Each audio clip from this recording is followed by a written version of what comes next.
Hi everyone, welcome back to another video from Wake&Tech.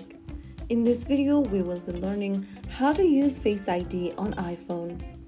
If you're setting up your iPhone for the first time or wondering how Face ID actually works, here's how you can learn. First of all, unlock your iPhone and then open up the Settings app from your home screen. From the Settings menu, scroll down and tap on Face ID and Passcode. Enter your iPhone's passcode on the next page. Now here on the next page, you'll get to scan your Face ID. I've already scanned my Face ID, so it is showing me this kind of an interface, but you are setting up your iPhone for the first time. You need to go ahead and tap on Set up Face ID and then get started.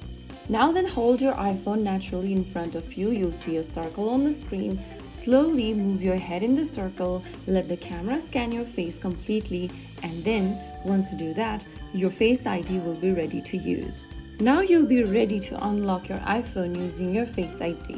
So that is how it's done.